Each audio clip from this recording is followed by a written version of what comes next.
si dans les 10 ans, je peux réussir à avoir un local ou du moins une salle où je peux faire de la préparation physique de haut niveau, du suivi personnel de haut niveau pour monsieur, madame, tout le monde, à ce moment-là, je pense que ma mission serait plus ou moins terminée.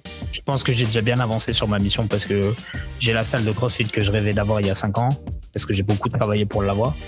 Mais à l'heure actuelle, dans ma tête, je me dis que je peux clairement avoir un des meilleurs centres de préparation physique du nord de la France.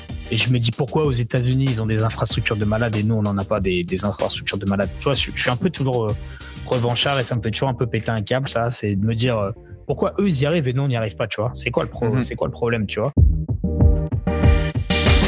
Je suis Andy Poiron, entrepreneur et amoureux de sport. Je suis le propriétaire de Away, un centre de coaching hybride à 360 sur Dijon, et également consultant où j'aide les coachs sportifs et les propriétaires de studios, de box CrossFit et de clubs de fitness à développer leur entreprise. Le fitness est une passion et c'est aussi un business. Dans ce podcast, le business du fitness, je vais à la rencontre de personnes ordinaires qui vous partagent leur expérience extraordinaire. Au programme, on parle de leur parcours, de comment elles en sont arrivées là, et également de leurs difficultés, de leurs succès et de tous les éléments qui peuvent vous donner des idées pour votre propre entreprise. Se nourrir des autres est l'un des moyens les plus simples d'accélérer son propre parcours personnel. Donc faites-vous plaisir, écoutez, prenez des notes, laissez-vous inspirer et très bonne écoute. Dans l'épisode du jour, j'ai le plaisir d'inviter Antoine Bourgois, owner de CrossFit Portus Itius à Saint-Martin-Boulogne. J'ai adoré sa vision du business et du CrossFit. On a parlé de plein de choses passionnantes avec Antoine. Sa découverte avec le monde du CrossFit, le lancement de sa box, comment réussir un relooking complet après quelques années d'activité, comment réussir et réfléchir à l'expérience client que l'on peut apporter à nos membres, comment structurer son entreprise comme un vrai club professionnel et encore beaucoup d'autres choses. Bref, je ne vous en dis pas plus et je laisse place à ma conversation avec Antoine. Bonjour à tous, bienvenue sur le podcast Le Business du Fitness. Aujourd'hui, j'ai la chance d'être avec Antoine. Salut Antoine. Salut, ça va Andy? Merci. Ouais, merci bien. Merci beaucoup. Comme je dis à chaque début d'épisode, c'est toujours un plaisir et je te remercie de prendre de ton temps parce que je sais que notre temps est compté. Pour ceux qui ne te connaissent pas déjà, tu peux te présenter rapidement en quelques lignes et puis on va approfondir tout ça. Et ben moi, c'est Antoine Bourgois. Du coup, j'ai 31 ans. À chaque fois, je sais plus si j'ai 30 ou 31 ans, mais ouais, j'ai 31 ans. Je suis propriétaire, gérant de CrossFit Portus Itius. Je suis situé dans le nord de la France, dans une ville qui s'appelle Saint-Martin-Boulogne. C'est pas loin de Boulogne-sur-Mer, donc vraiment tout en haut là, dans le nord. Et puis, on va fêter en 2024 notre 5e année d'affiliation. Donc, ouais, ça commence à faire. On a ouvert en 2019. Donc voilà, je suis un peu le couteau suisse de la boxe. Je suis le manager, le coach, le community manager. Enfin, je fais un peu de tout. J'ai un passé de sportif un peu touche à tout. Je sais pas si tu veux que j'en parle ou si on en parlera après. Mais j'ai testé un peu tous les sports jusqu'à tomber sur le football américain qui était vraiment mon sport de prédilection pendant quasiment un peu moins de 10 ans, je vais dire ça. Et puis après, je suis tombé sur le CrossFit un petit peu par hasard à l'époque, il y a une dizaine d'années également. Et puis, au niveau de mon parcours scolaire, je me suis spécialisé dans le sport et surtout le management sportif. Donc, j'ai commencé par un bac ES de base, et puis après, je me suis orienté sur le marketing international. Ça me plaisait pas du tout. Okay. Donc, je me suis réorienté sur plutôt le sport, parce que ça a toujours été ma grande passion depuis toujours. Et donc, du coup, j'ai un double master franco-américain en management du sport et des organisations sportives d'une école de commerce française qui s'appelle Amos et de l'Université de Californie, campus de Riverside aux États-Unis, du coup. Donc, j'ai fait une partie de mes études à l'étranger. Donc, c'est pour ça, si tu veux qu'on développe un peu après, ce sera avec plaisir. Mais j'ai un parcours qui n'est pas trop coaching comparé à certains propriétaires de salles, mais plutôt marketing, business. Et ensuite, je me suis orienté sur plutôt le CrossFit et tout ce qui est coaching, mais c'est venu plutôt par la suite. C'était pas le cas au début. Je n'étais pas prédestiné à ouvrir une salle de CrossFit et ni à être coach de CrossFit de base. Ok, excellent.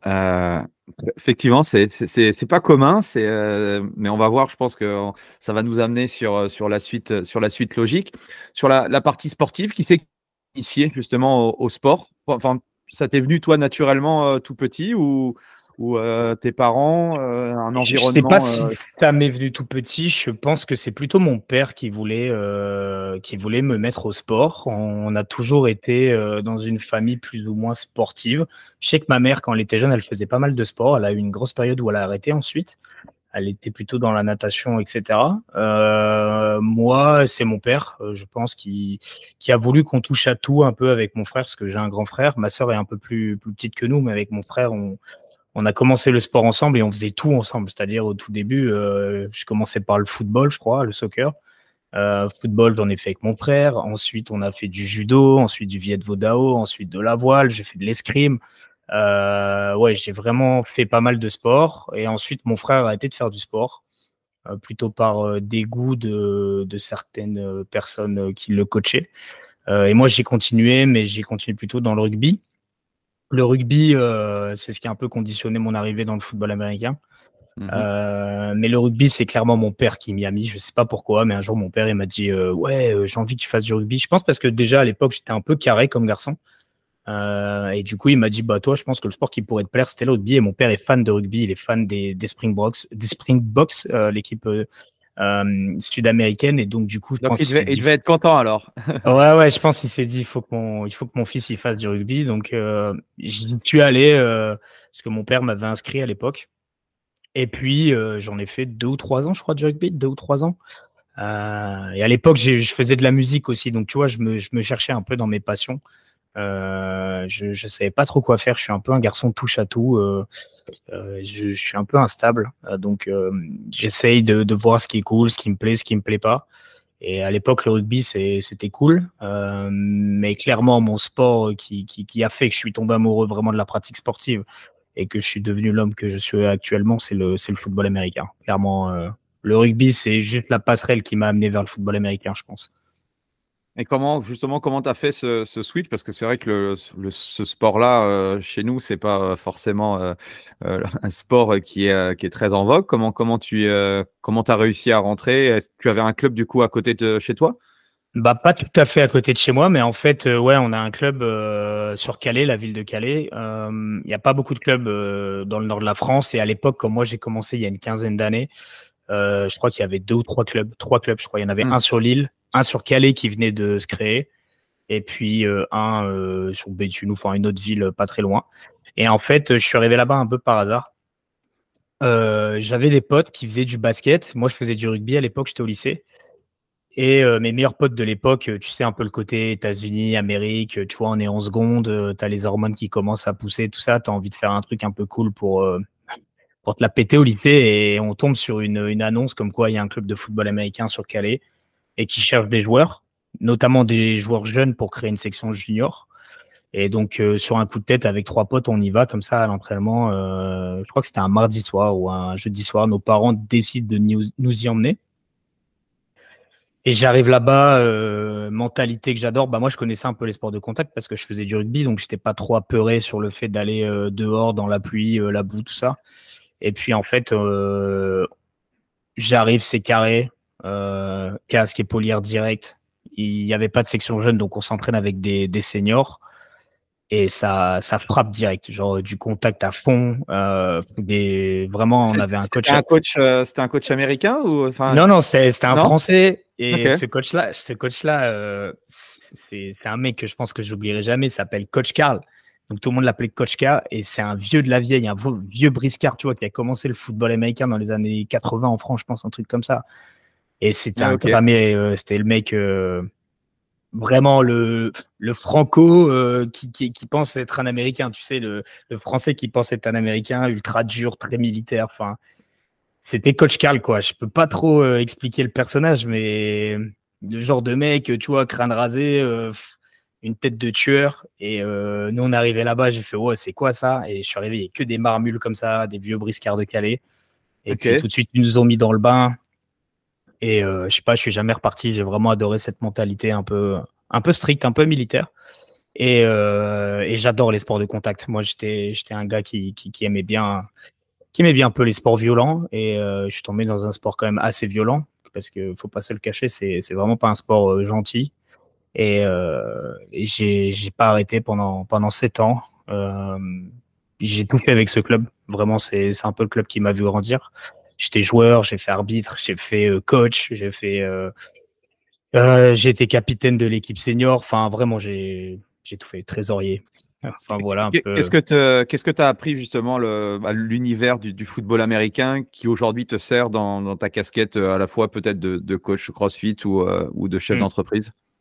Moi, je pense que c'était la rigueur à l'époque. Vraiment, t'arrivais, il y avait un certain respect déjà de certains codes. On arrivait à l'échauffement, tout le monde devait être, tu sais, en ligne. C'était comme ça et pas autrement. Tu devais respecter les anciens, tu devais respecter le coach. Si le coach parle, t'as tort. Si l'arbitre parle, tu as tort également. Enfin, vraiment, un truc vraiment à l'américaine rigueur. Et puis, il y a le côté aussi très dépassement de soi que j'ai retrouvé au CrossFit. Je pense que c'est pour ça que je suis tombé dans le CrossFit après. Mais au football américain, tu peux pas battre ton adversaire si vraiment tu fais pas le maximum pour le battre, soit physiquement, soit en termes de vitesse ou tactiquement également, tu vois. Et qu'est-ce qui m'a plu également, c'est que j'adorais le fait où tu fais un sport d'équipe et vraiment, si tes copains font n'importe quoi sur le terrain, tu perds le match. Enfin, je pense que c'est un des seuls sports où même t'as beau être le meilleur joueur sur le terrain, chaque personne a sa place. Tu as besoin de mecs qui sont petits, tu as besoin de mecs qui sont costauds. Enfin, tu vois, il y a ce côté aussi où il n'y a pas trop de profil type au football américain. On a besoin de tout le monde et j'ai adoré ça. J'étais vraiment marqué par ça. Et puis le côté tactique du jeu m'a vraiment plu aussi. Enfin, moi, j'étais peut-être pas physiquement le meilleur à l'époque, mais je pense que tactiquement et en termes de vision de jeu, je faisais partie des meilleurs joueurs sur le terrain, ça c'est certain. Ok. Et c'est là où tu découvres la prépa physique, la muscu, l'entraînement, je suppose? Exactement, tu as tout compris. Donc j'étais au lycée. Et puis, forcément, je regarde des vidéos de joueurs qui jouent en National Football League, etc. Et forcément, je vois des mecs hyper musclés, hyper carafes, qui soulèvent de la fonte. Donc, moi, au lycée, je me dis, faut que je me mette à la muscu. Donc, je me suis inscrit à l'UNSS Muscu de mon lycée à l'époque, avec quelques copains, avec qui j'avais essayé le football américain, forcément. Et donc, du coup, tous les mercredis, j'allais soulever un peu de fonte à l'école. Et puis, comme c'était pas assez, pareil, je suis tombé un peu par hasard dans une salle à côté de chez mes parents. C'était une vieille salle, que des trucs rouillés, des posters de Rocky, des posters de Arnold Schwarzenegger partout. Enfin, je pense que tu vois un peu le genre de salle. Je sais plus le nom du mec, mais il y avait un vieux briscard, un vieux de la vieille là, qui faisait toujours les pecs. Il arrivait, il me dit ouais, ça va bonhomme. Je me souviens toujours de cette première séance. Je dis, ouais, je voudrais m'inscrire à la muscu, tout ça. Et je vois le mec arriver, tu vois, énorme. Il me fait ouais, si tu veux, viens faire les pecs avec moi aujourd'hui. Je fais vas-y, mec. Du coup, je me suis retrouvé à faire du bench avec ce gars-là. Tu vois, j'avais peut-être fait 2 fois du bench dans ma vie. Et du coup, je me suis inscrit là-bas. J'y allais de temps en temps. Et c'était fun pendant mes premières années, on va dire, de football américain. Et puis, en fait, ma découverte du CrossFit tombe l'année où on gagne le championnat régional en football américain. On avait vraiment une très, très grosse équipe. En gros, tous les anciens juniors étaient avec les anciens seniors. Du coup, on avait un roster de 50 personnes. On a écrasé le championnat. Enfin, vraiment, on avait une très, très grosse équipe à l'époque. Du coup, comme on gagne le championnat, on va passer en Division 3. Et là, dans le football américain, le Division 3, ça commence à être un bon niveau quand même. Tu joues que contre des équipes réserves, d'équipes qui sont en élite. Donc, on était certain d'aller sur Paris, etc., pour aller jouer. Et donc, du coup, le président de notre club, à l'époque, il est assez clairvoyant. Il fait les gars, physiquement, il va falloir s'y mettre un petit peu. Et puis, il nous dit comme quoi il connaît un mec qui s'appelle Michael Duval, qui est préparateur physique, ancien militaire. Forcément, tu vois un peu le truc arriver. Et il a ouvert un petit garage dans Calais, là, où il fait de la prépa physique. Et il fait ouais, ce gars-là, il fait du CrossFit.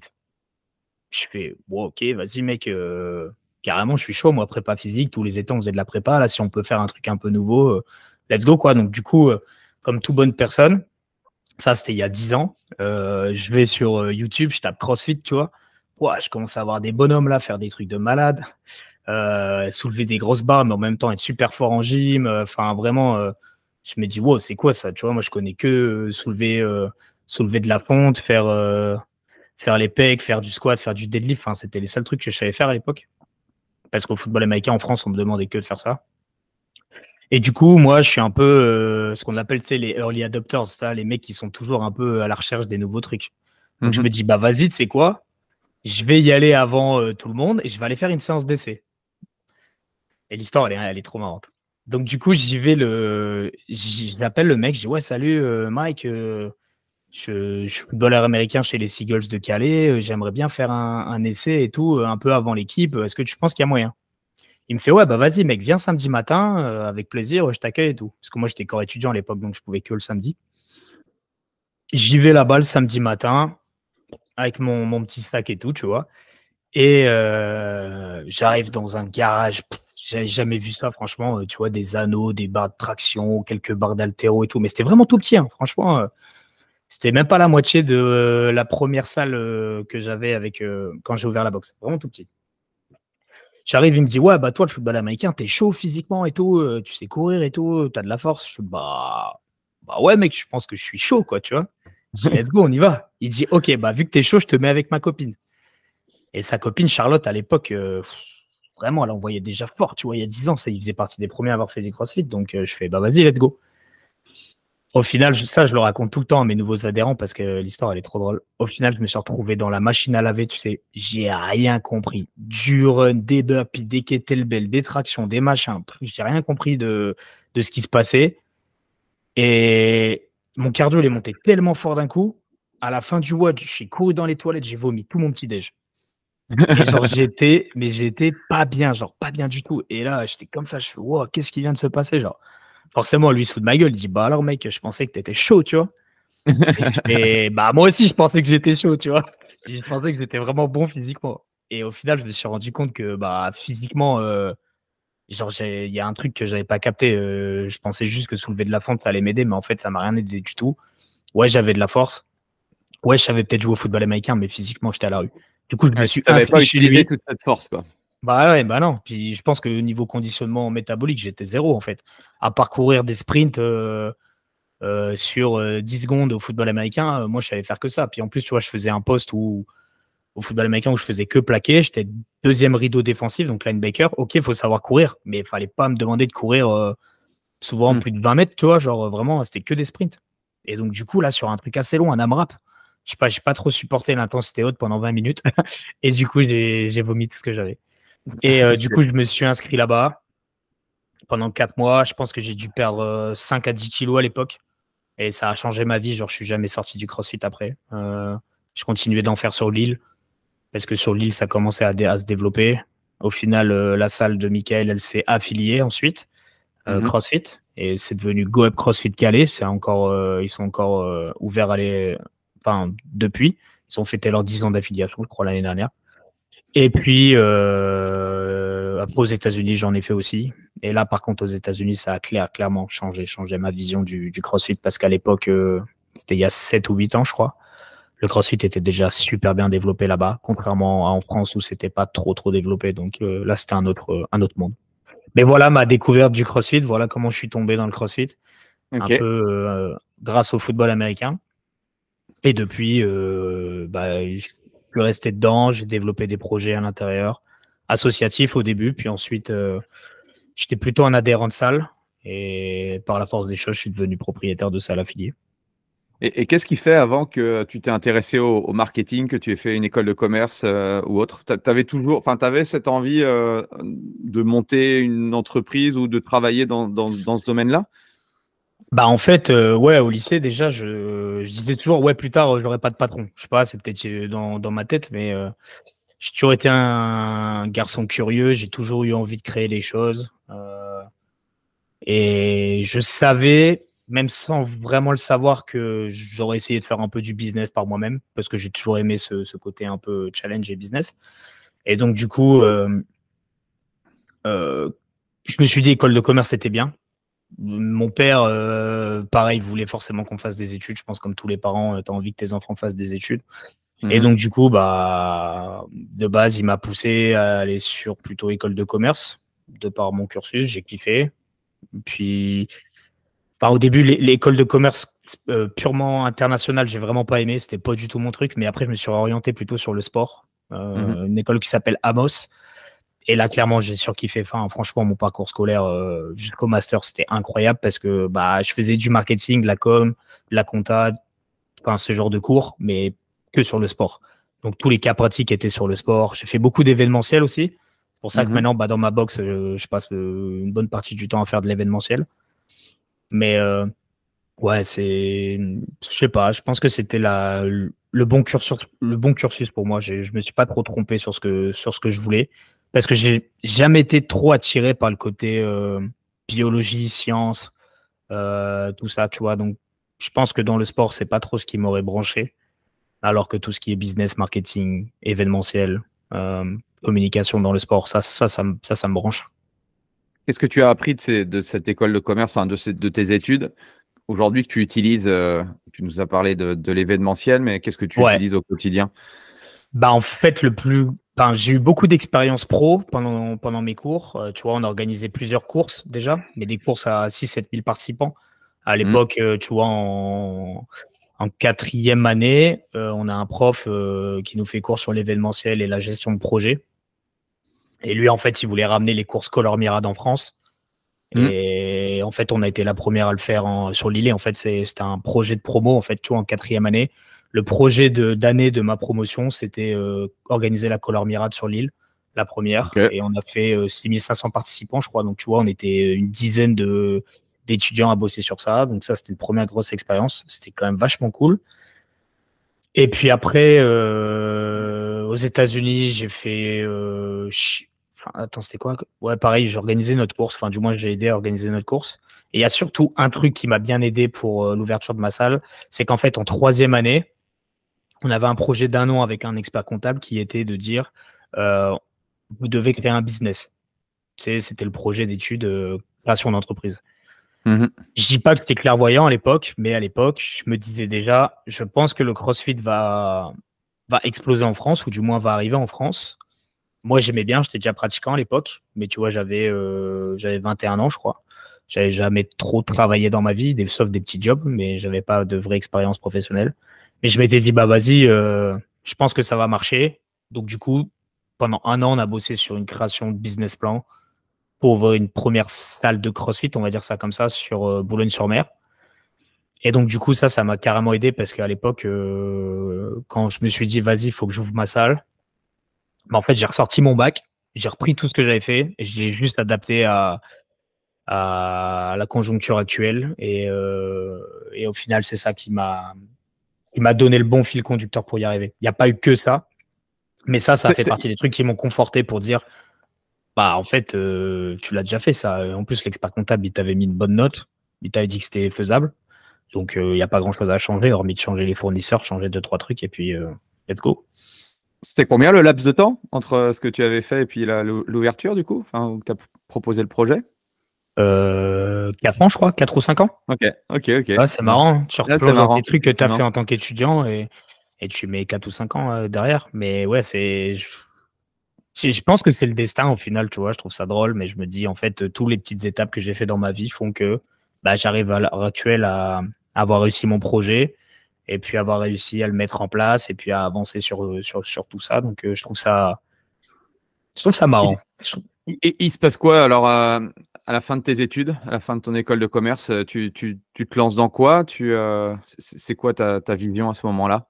Ouais, en fait, donc je finis ma 4e année en France par un épisode à Chicago. Donc, on est resté 1 mois avec ma promo sur Chicago. Bon, moi, j'étais comme un gosse parce qu'à l'époque, je voulais travailler dans le football américain ou du moins essayer d'avoir un projet dans le football américain. Parce que le football américain était beaucoup plus mon sport que le CrossFit, même si j'avais toujours le CrossFit en sport de complément, on va dire ça comme ça, du football. Donc, on va à Chicago pendant 1 mois, je surkiffe, j'ai des expériences personnelles de malade là-bas, je rencontre des gens vraiment incroyables et puis je me dis, putain, en fait, il faut que je reparte. Et donc, du coup, en 5e année, je repars finir mon master à l'Université de Californie. Je m'inscris dans une salle de CrossFit. Donc là, ça commence un peu à bouger dans ma tête, tu vois, parce que en fait, là-bas, le CrossFit était déjà très développé. Ils avaient déjà des applications. Enfin, tout était très structuré comparé en France il y a 8 ans. Et du coup, je reviens en France. Donc, je suis diplômé et je trouve pas de taf. Truc de malade. Genre, tu vois, j'ai fait des super études. J'ai fait une alternance dans le basket en 4e année. Enfin, j'ai bossé sur des gros projets. J'ai un double cursus franco-américain. Je suis diplômé de l'Université de Californie. Donc, je me dis, bah, tu vois, un peu l'ego de l'époque. Qui fait mieux que moi, entre guillemets, tu vois, à l'époque. Enfin, du moins, dans ma promo, personne n'a fait mieux que moi. Et au final, comme j'avais pas assez d'expérience en France, parce que la plupart des gens de ma promo avaient fait des alternances, tu sais, Ah oui. bah, en fait, j'ai pas trouvé de taf. Donc, je suis allé partout en France, parce que moi, j'étais retenu par rien. J'ai passé des entretiens partout pour des clubs professionnels, parce que j'ai toujours voulu de base travailler pour des clubs professionnels. Basket, football, rugby, enfin, c'était pas trop le problème. Comme je savais que je pouvais. T'as ciblé quoi comme club? T'as été dans des Bah, de base, je gros voulais clubs? les clubs. Bah, de base, tu sais, je voulais les clubs de football américain, mais j'ai envoyé des CV à toutes les équipes aux États-Unis. Il n'y a qu'une seule équipe qui m'a répondu pour me dire ton parcours est cool, mais on ne te prendra pas. Donc, j'étais un peu deg. Donc, j'ai vite compris que ça allait être fermé. Et ensuite, en France, bah, je crois que j'ai envoyé des CV, des lettres de motivation à tous les clubs de football déjà, je pense. Ligue 1 et Ligue 2. J'ai eu un entretien dans le rugby à Carcassonne, où j'ai failli être pris, mais je crois qu'en fait, je me suis fait bananer ma place par, comment on appelle ça, un petit piston à l'époque. Donc, tu vois, moi, dans le Nord, je suis descendu jusque Carcassonne pour aller faire un entretien. Je n'ai pas été pris. À Lyon, pareil. Enfin, en fait, j'ai envoyé beaucoup de CV, mais pas beaucoup de retours positifs pour des entretiens. Okay. Et en fait, je suis resté quasiment 1 an sans boulot, quoi. C'était dur parce que je me dis, bah, tu vois, j'ai fait des études longues. Au final, est-ce que ça valait le coup de partir? Est-ce que ça valait le coup de faire ci, ça? Et puis à l'époque, en fait, tu as le deuxième club de basket à côté de chez moi qui s'appelle Le Portel, le SSM Le Portel, qui monte de division, donc il gagne la Pro B. Et du coup, il cherche un commercial. Moi, par chance, j'avais travaillé pour le SOMB, donc club de basketball de Boulogne, donc le club rival juste à côté, qui, à l'époque où j'ai fait mon alternance là-bas, était déjà en première division. Donc, je suis arrivé en mode, bah écoutez, moi, j'ai déjà l'expérience de la Pro A, je sais comment ça se passe des matchs de basket, je sais que vous avez besoin de quelqu'un tout de suite qui sait bosser. Et puis, je passe un premier entretien et au final, on me dit non. Je fais OK, bon, bah c'est bien. Nickel, j'y rebelote. Pas de taf, alors que je pense que je suis le meilleur profil pour eux à l'époque. Du coup, un peu au culot, je les rappelle et je leur dis, bah écoutez, si vous voulez, je vous montre ce que je sais faire pendant 3 mois et vous me payez pas. Genre, on fait une convention de stage avec mon école et tout. J'étais encore bien en contact avec mon école. Même si j'étais diplômé, on a réussi à faire un truc comme ça. Convention de stage où j'ai bossé 3 mois gratuitement pour eux, pour leur montrer, entre guillemets, de quoi j'étais capable. Et à la fin des 3 mois, en fait, ils m'ont offert un CDI direct, en mode, ouais, bah, au fait, on aurait dû te prendre avant et on te garde. Et donc, du coup, je suis resté 3 ans là-bas. La première année, j'étais que commercial, donc mon taf, c'était de chercher des partenaires et d'organiser les soirs de match. La deuxième année, enfin, on fait une première année en pro incroyable parce qu'on fait les playoffs directs. Je leur ai toujours dit que j'étais la bonne étoile du club à l'époque, ça me faisait rigoler, mais je suis arrivé, on fait les playoffs directs. Et donc, du coup, comme on fait les playoffs, on peut aller jouer une Coupe d'Europe l'année d'après. Comme j'étais le seul gars à parler anglais dans le club, tu vois, le Portel, c'est une petite ville, hein, c'est pas un gros club, c'est vraiment un truc familial, tout petit, même s'il y a une super effervescence, etc. C'est vraiment tout petit. Donc, du coup, on fait la Coupe d'Europe, je suis le seul à parler anglais, ils me disent, bah vas-y Antoine, t'es commis d'office pour gérer toute la Coupe d'Europe. Je fais, ok, bah let's go. Du coup, gros projet pour moi. Du coup, en fait, bah, la deuxième année, mon taf, c'était d'être en relation avec les organisations de la FIBA, donc la Fédération internationale de basketball, pour envoyer nos équipes un peu partout en Europe. Donc, on a fait la Turquie, l'Italie, la Suède, je crois. On a fait la Russie 2 fois. À l'heure actuelle, je sais même pas. Ça, c'était les pires trucs de ma vie. Enfin, envoyer une équipe avec des Américains, des Africains, etc. En Russie déjà à l'époque, il y a 7 ans. c'était déjà un gros bazar. À l'heure actuelle, c'est bien parce qu'on fait plus de combats. Mais à l'heure actuelle, je te raconte pas le sketch que c'était. Les Russes sont infernales. C'était vraiment très, très dur d'aller là-bas. Donc ça, j'ai réussi à le faire 2 fois. On voyait 2 fois l'équipe là-bas. Avec beaucoup de difficultés, mais on y est arrivé. Et puis, on a réussi à aller jusqu'en quart de finale ou demi-finale, je crois, de cette Coupe d'Europe-là. Donc, super expérience, très stressant, très fatigant. J'ai fait ça ma 2e année tout en recherchant des partenariats. Et la 3e année, comme le club avait pris encore plus d'essor, j'étais responsable, on va dire, de toute la partie organisation des soirs de match. Donc, en fait, mon taf, c'était de faire en sorte que les partenaires de match soient bien placés dans la salle, qu'ils aient la bonne prestation, tu sais, VIP. Donc, j'étais en relation avec les traiteurs, avec tout ce qui est boisson, et puis, enfin, ce genre de trucs, tu sais, l'hospitalité, comme on l'appelle.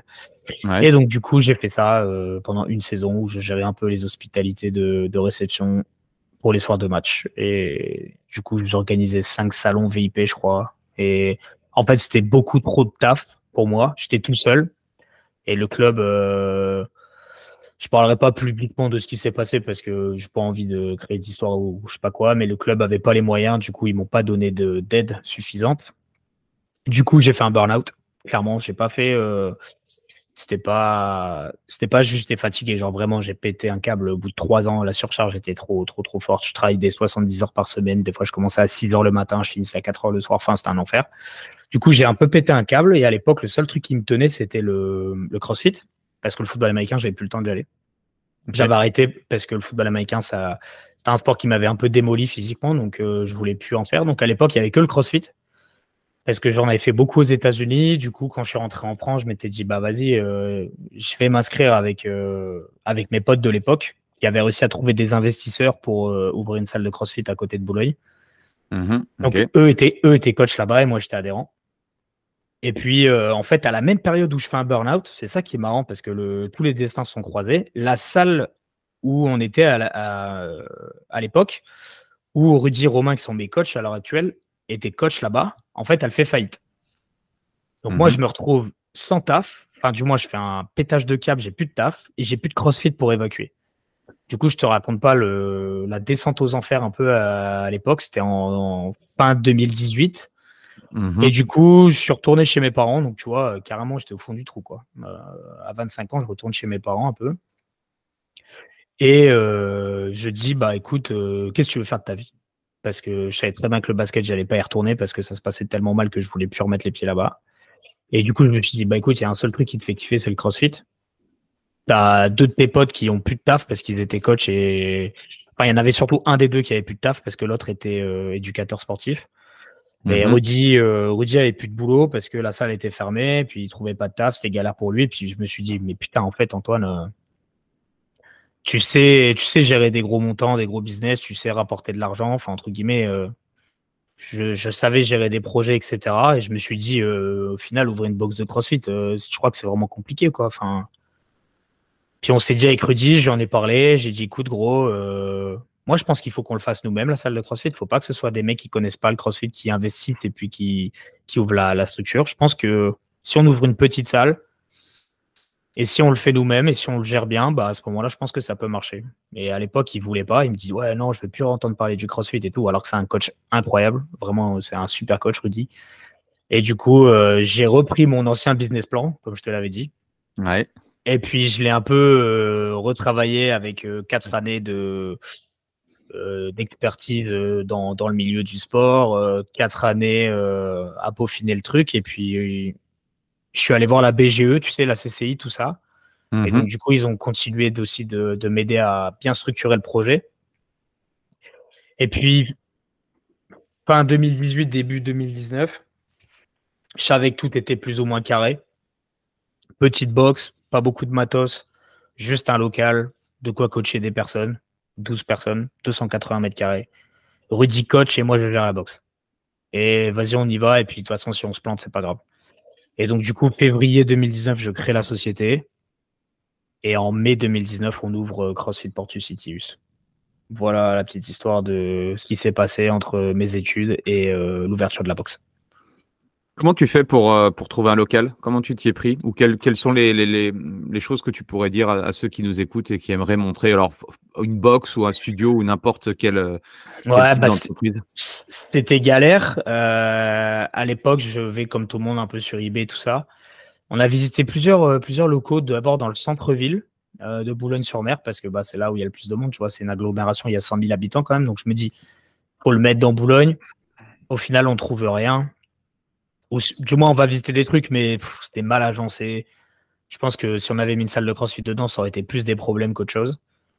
Et puis en fait, c'est un peu la chance parce que je vais sur Le Bon Coin, je regarde les annonces, et là, je tombe sur une vieille annonce. C'est juste une grande porte de garage, tu sais. Je vois qu'elle fait 4-5 mètres de haut, et puis une petite porte. Tu vois, genre vraiment, on voyait rien de l'intérieur. Mais il n'y avait que ça. Il n'y avait même pas de photo de l'intérieur. Ouais, j'appelle le mec, je fais, bon, écoutez, zone de l'Inquiéterie, Saint-Martin-Boulogne, je sais que c'est pas trop mal placé. Je dis, est-ce qu'il y a moyen de le visiter? Il me dit, ouais, vous voulez faire quoi? Je fais, moi, je vais ouvrir une salle de CrossFit, le dossier il est quasiment bouclé, validé, on cherche plus qu'un local. Il me dit, ok, Il savait pas venez, ce on que y va. c'était le CrossFit? Non, pas trop, je pense qu'ils savaient plus ou moins, mais tu vois, c'est des gens, ils voient sur Internet, puis ils savent pas trop, tu vois. Ouais. Donc à l'époque, l'agence, elle me dit, ok, pas de souci, on va vous faire la visite. Du coup, on y va à deux avec Rudy. Et je me souviens tout le temps, on rentre dans le local par la porte. Il y avait un grand puits de lumière, donc pas besoin d'allumer la lumière qu'on voyait. Le local était ultra vide. Et là, on se regarde et on éclate de rire. Genre vraiment, tu sais, je sais pas, c'était les nerfs, je pense. On a éclaté de rire. Et on s'est dit, vas-y, gros, faut le faire ici. Genre vraiment, le local était pas grand, ça faisait 280 mètres carrés. Et puis, on était tranquille, il n'y avait pas trop de voisins. Il y avait un parking de 12 places devant. Enfin, on voyait que c'était bien fait, que ça pouvait accueillir une salle de CrossFit.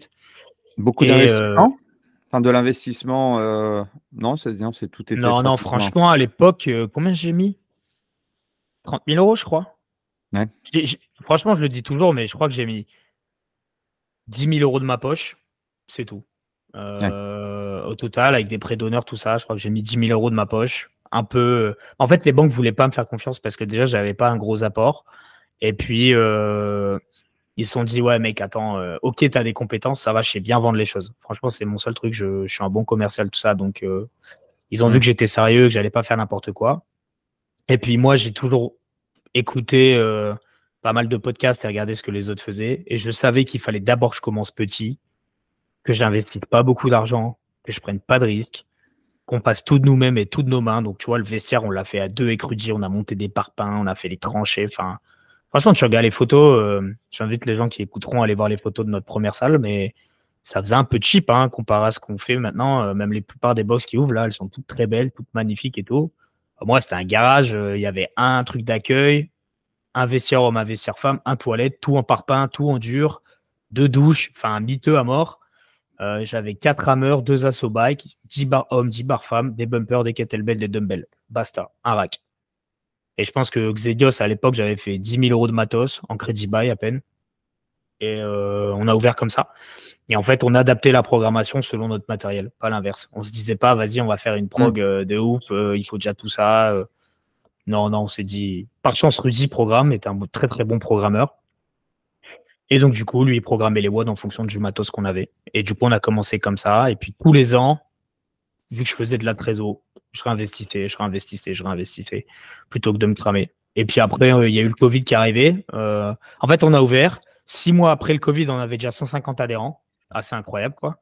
Donc, Comment t'expliques le succès? Qu'est-ce que tu as fait justement pour Grosse communication. Franchement, j'ai bazardé partout. On a fait une campagne de crowdfunding. Après, on a eu la chance, c'est que comme on avait déjà une ancienne structure avant, même si j'étais adhérent et Rudy était coach, c'est pas nous les patrons, mais on avait rapatrié une 30aine d'adhérents à l'époque qui étaient venus avec nous. Donc eux ont ramené leurs potes, puis tu sais, on a fait marcher un peu le buzz, un peu le fait que on était la seule box de CrossFit sur Boulogne à l'époque. Donc c'est de fil en aiguille, le copain ramène le copain, etc. Et ce qui fait que ça a marché, c'est que moi à l'époque je coachais pas. Donc en fait, tout le temps que je passais à la salle, c'est-à-dire 80 heures semaine, je le passais sur le nettoyage de la box, sur la communication et sur la relation client. Et voilà. Vente commerciale, quoi. Du coup, dès qu'il y avait un mec qui arrivait dans la box, même au début, Bah, moi, j'étais toujours là. Salut, mec, ça va? Ouais, vas-y, tu veux faire un essai, tout ça, boum, boum. Et puis, on redit coacher, puis ça s'est fait comme ça. Et puis, c'est pour ça, en septembre 2019, on avait 150 adhérents à peu près, une centaine de membres abonnés. Donc, tu vois, une cinquantaine à la carte et puis une centaine abonnés. Et puis après, je sais plus, c'était en décembre, je crois, ou en janvier, le Covid, il arrive. Et là, carnage. Carnage, la boxe, elle ferme et tout. Je fais, oh, qu'est-ce qui va se passer? Mais par chance, et ça, je le dirais toujours, par chance, j'avais pas des gros prêts, j'avais pas des gros montants, tout ça. Donc, en fait, j'ai pas gagné, j'ai pas perdu. On a équilibré le truc et on a survécu pendant 10 mois, comme tout le monde. Mais moi, j'avais pas des grosses échéances et j'avais que Rudy en salarié. Donc, son salaire était pris en charge. Moi, j'étais encore sous le régime Pôle emploi, tu sais. C'était Pôle emploi qui me versait mon salaire, entre guillemets. Donc, c'est ce qui nous a sauvés. Parce que là, à l'heure actuelle, je chope un Covid, je pense que je prends le tarif. Et par rapport à l'ouverture et les premiers mois d'activité, si avec tout ce que tu sais aujourd'hui, est-ce que tu referais la même chose? Est-ce que tu démarrerais de la même façon? Malheureusement, j'ai trop de connaissances à l'heure actuelle pour dire que je ferais pareil. Mais je pense que j'ai pas fait mal les choses. Et qu'est-ce que tu ferais de différent aujourd'hui, du coup, avec tout ce que tu sais? Je mettrais les abonnements plus chers, ça c'est sûr. Parce qu'à l'époque, nos abonnements, ils étaient à 40 balles, je crois, un truc comme ça. Enfin, c'était n'importe quoi. Vraiment, on se sous-payait, et puis nos abonnements étaient vraiment pas chers. Donc, je pense que ça, c'est la première chose. Je ne ferais pas peu cher, et puis j'irais directement vers de la qualité. Mais après, avec les moyens que j'avais, franchement, je pouvais pas faire mieux parce que vraiment, on n'avait pas de sous, on a ouvert avec rien. Donc, en fait, je peux même pas dire est-ce que je ferais un truc mieux parce que je me suis tellement battu et démené pour faire en sorte que dès le départ, ce soit bien avec le peu de moyens qu'on avait. Bah, qu'au final, je vois pas ce que je peux faire de mieux que ce que j'ai fait parce que vraiment, j'ai travaillé comme un fou furieux pour réussir à passer ces premiers mois. Et ouais, après, peut-être que j'ai eu le côté un peu flambeur. C'est-à-dire, tu sais, je connaissais pas trop le principe de trésorerie, tout ça à l'époque. Donc, tu sais, genre, si je pensais que j'avais de l'argent, en fait, je le dépensais plutôt que j'aurais peut-être dû en mettre un peu plus de côté. Donc, souvent, là, quand j'aide, parce que des fois, là, j'ai des propriétaires de salles qui ouvrent et qui ont besoin de conseils, ils me demandent des conseils. Et je leur dis toujours, mettez le plus d'argent de côté, faites de la trésorerie, cramez pas tout, etc. Parce que moi, dès que j'avais un peu de sous, bla, bla, bla, je dépensais tout, tu vois. Donc, c'est peut-être le seul conseil que je donnerais, c'est pas trop flamber dès le départ toute sa trésorerie. Parce qu'il y a des moments où je me suis mis un peu. Jamais été dans le rouge vraiment, mais je me suis mis à ras des pâquerettes et ça fait flipper, quoi. Du coup, tu passes la période Covid et comment se passe la suite? Comment justement tu rebondis, toi, par rapport à ces événements?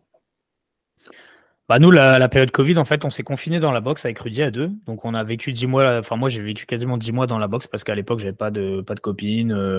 J'avais rien qui me retenait. Donc, je voulais pas rester dans mon petit appart. Donc, on est resté là-bas. Et en fait, on a fait des travaux à fond de balle. J'ai réinvesti à fond. Et en fait, on a revu tout ce qui allait et tout ce qui allait pas. C'est-à-dire, on passait nos journées à dire, bon, le coaching, qu'est-ce qui va pas? Quand on a un nouvel adhérent, qu'est-ce qu'on fait? Donc, on a revu tout notre process. J'ai tout dématérialisé, j'ai essayé de faire des trucs carrés pour dire que quand les gens reviennent, bah, ce soit beaucoup plus professionnel qu'avant, parce qu'avant, c'était quand même très, très amateur. Et du coup, là, on va dire sur les 1 an et demi qu'on a travaillé après le Covid, c'était surtout sur ça, sur pas mal de processus qui facilitent, nous, notre travail et qui facilitent l'adhésion des personnes et leur expérience dans la boxe. Donc ça a été une partie de mon taf. Et puis la deuxième partie où j'ai vraiment passé du temps, c'était sur l'agrandissement de la structure. Parce que comme j'avais vu qu'on arrivait vite à 150 adhérents avant le Covid, je me suis dit qu'avec tous les changements qu'on allait faire, j'ai réinvesti beaucoup de matos, j'avais refait un étage, etc. Je savais que la boxe, elle allait vite être à saturation et pas louper. Je crois qu'il y a eu une petite période de battement, 6-7 mois là, après le Covid, où c'était un peu bizarre. Mais 2022, début 2022, la boxe était pleine à craquer. Donc, du coup, 280 mètres carrés, j'avais 250 adhérents, je crois, un truc comme ça. C'était un bordel. Genre, vraiment, on était ouvert tous les jours, on faisait des cours de 12 personnes. C'était plein à craquer. C'était fun, hein, mais c'était enfin, un peu dangereux dans le sens où bah, les gens étaient un peu les uns sur les autres. Et puis moi, mon esprit était arrivé sur non, faut que j'agrandisse la salle, faut que j'agrandisse la salle. Mais pendant 1 an, on a préparé le projet, tout était fait. Et on a, pareil, galéré à trouver un local, ou du moins déménager. Donc pendant 1 an et demi, 2 ans, on a galéré à essayer de bouger la structure. Donc j'ai travaillé à fond sur ça. Franchement, l'agrandissement de la box, c'est ce qui m'a pris toute mon année 2022 quasiment. Ok. C'était un gros boulot parce que je voulais pas juste agrandir la box ou juste changer de local. Je voulais vraiment faire un truc unique, atypique et que personne n'a jamais vu en France quasiment, tu vois. Comment s'y prend alors pour faire ces choses-là? Bah en fait, moi, je suis très curieux. Donc, je regarde ce qui se fait de bien et ce qui se fait pas de bien. Depuis que j'ai ouvert CrossFit Port-Citus, les 4 dernières années, j'ai passé pas mal de temps dans des box, des grosses box. Puis surtout, j'ai été pas mal visité, tu sais, j'aime bien, je vais voir ce que font les autres. Je regarde sur Internet comment ils font, pourquoi ils ont fait tel truc, qu'est-ce qu'ils développent, pourquoi ils le développent. Je suis allé, pareil, dans d'autres pays où il y a quand même pas mal d'argent pour voir un peu des trucs incroyables qui sont faits parce qu'ils ont des moyens. Et donc, du coup, j'ai pris de bonnes idées un peu chez tout le monde là. Puis j'ai laissé un peu ce qui me plaisait pas. Et du coup, j'ai dit, vas-y, moi, je fais ça. Donc, il y a quelques box comme ça qui m'ont pas mal inspiré. Dont celle qui m'a clairement beaucoup inspiré, c'est CrossFit Nivelles. CrossFit Nivelles, je trouve incroyable un peu leur processus et puis surtout leur agencement de salle. Je trouvais ça fou avec un bar, etc. Donc j'ai bossé sur ça, sur le projet, sur OK, si j'ai 600, entre 700 et 1000 mètres carrés, qu'est-ce que j'en fais, quoi? C'est pas juste vas-y, je pète le mur, je mets du matos et on s'entraîne. Tu vois, moi, j'ai plus une vision de l'adhérent, il rentre dans ma salle, qu'est-ce qui se passe? Genre, ses yeux, ils vont où? Quel est le parcours?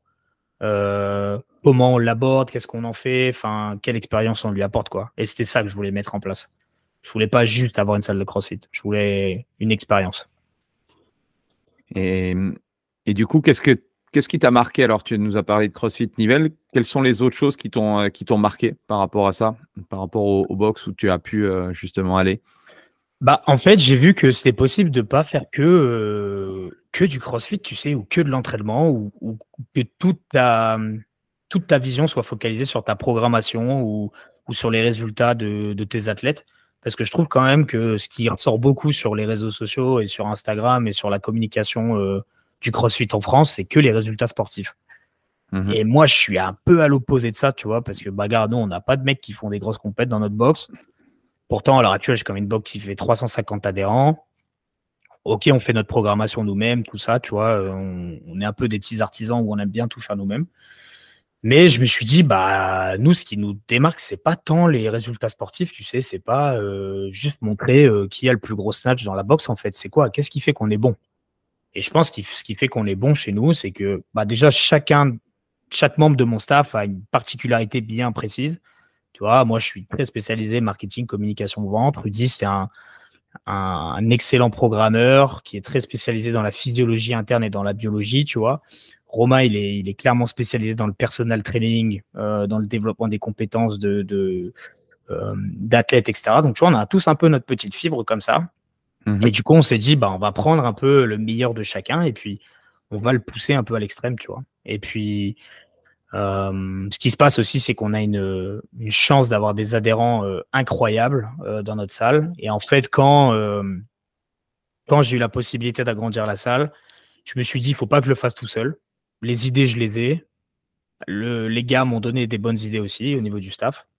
Je ne travaille jamais tout seul. Je suis clairement un team player, on appelle ça vraiment comme football américain. Tu sais, je pense que si chaque personne a son utilité sur le terrain, on peut faire quelque chose de bien. Et donc, du coup, quand on a voulu faire le nouveau projet de la salle, en fait, j'ai dit toutes les personnes qui sont dans le bâtiment ou qui ont des bonnes idées pour la future box. Déjà, tu sais, j'ai envoyé plein de formulaires à mes adhérents pour savoir ce qu'ils aimeraient. Si j'ouvre une nouvelle salle, qu'est-ce qui serait intéressant d'avoir à l'intérieur? Tu sais, je sais pas, un bar, un espace chill, enfin, tout plein de questions. Je leur ai demandé vraiment d'essayer de me construire la box de leur rêve à eux. dès que j'ai eu ça, on a commencé à peaufiner l'idée. Puis après, bah, comme je t'ai dit, j'ai appelé une quinzaine de gars de la boxe. C'est quoi qui est ressorti, les points importants, du coup, à travers cette Communauté. enquête? Développement de la communauté. Les gens voulaient un espace convivial, voulaient pouvoir rester avant le WOD, après le WOD. Ils voulaient plus d'espace pour pouvoir s'entraîner. Et puis, ils voulaient plus d'événements, ce genre de choses. Donc, tu vois, nous, on n'a pas une boxe ultra poussée sur la performance, même si on a des bons athlètes. Mais c'est vraiment le côté gens du Nord, tu sais, où les gens voulaient, bah, je sais pas, vraiment passer du temps après le WOD Un à lieu de refaire vie, le quoi. monde. Ouais, c'est Un ça, lieu avoir un vrai lieu de vie. Donc, du coup, on s'est dit, bah, vas-y, on va bosser sur ça, sur un vrai lieu de vie. Et en fait, par chance, moi, j'ai 2 architectes dans ma salle, plus des gars qui sont dans le bâtiment et qui sont vraiment, mais incroyables. Genre, vraiment, c'est des gars, ils m'ont fait un taf de fou. Et en fait, on a eu la chance aussi, c'est de bosser avec une entreprise qui s'appelle Maison Roche. C'est des agenceurs de restaurants, de bowling, etc. Ils sont situés sur Calais, donc juste à côté de chez nous. Et en fait, un de leurs chefs de projet, Julien, il est adhérent de notre salle. Et donc, en fait, quand on a mis en place le projet sur ce qu'on voulait faire plus ou moins, bah, en fait, je leur ai expliqué qu'on allait avoir les 2 zones et puis que je voulais un espace d'accueil, etc. Puis lui, il a dit, bah vas-y, nous, on va te faire un bar. Tu vois, on va vraiment te faire un bar professionnel à l'intérieur. Donc, comme si tu étais, je sais pas, dans un sports bar. Donc, j'ai adoré l'idée parce que je me suis dit, putain, avoir un vrai sports bar dans sa box, c'est quand même assez incroyable, quoi.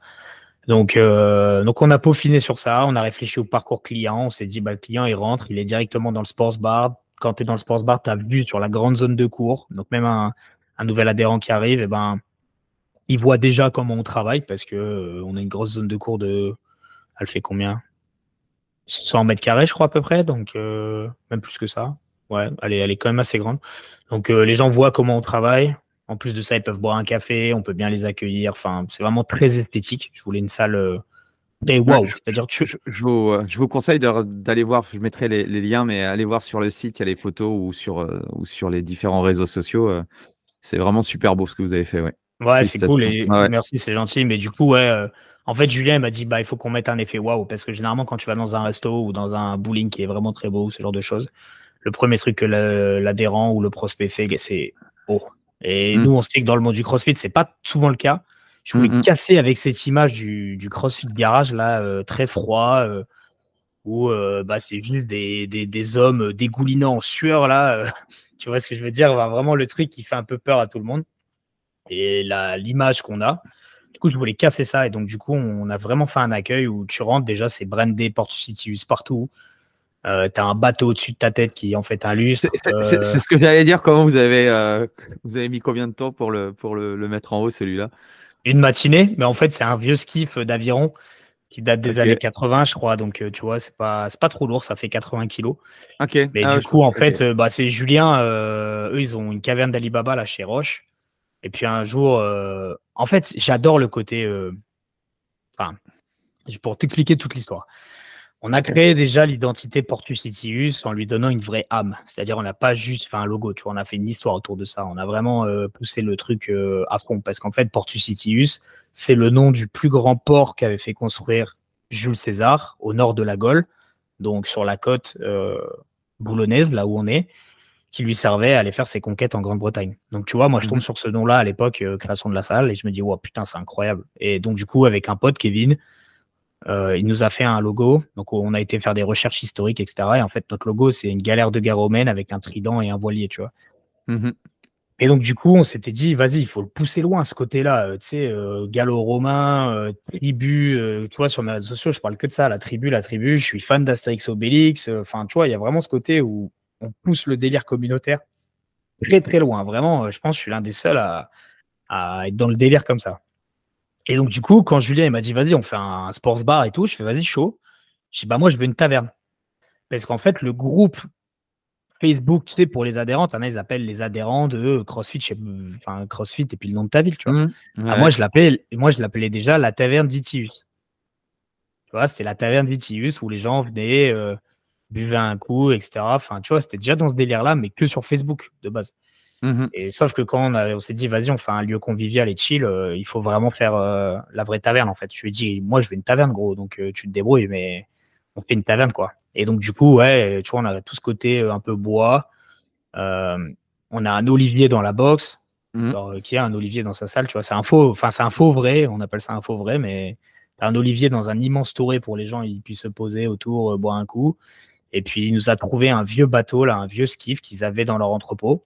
Mais sauf que le skiff, il fait 8 mètres de long. Donc, en fait, il n'y a aucun restaurant qui est capable de mettre ça dans son restaurant, tu vois. C'est tellement long. Donc, en fait, un jour, il m'envoie une photo, Jus. Et Jus me dit, ouais, regarde ce que j'ai et tout. Dans l'entrepôt, ça te chauffe ou pas? Je dis, bah ouais, mec, vas-y, un bateau, trop bien, vas-y. Je dis, mais par contre, tu veux qu'on le mette où? Et il me fait, bah mec, on va en faire un lustre.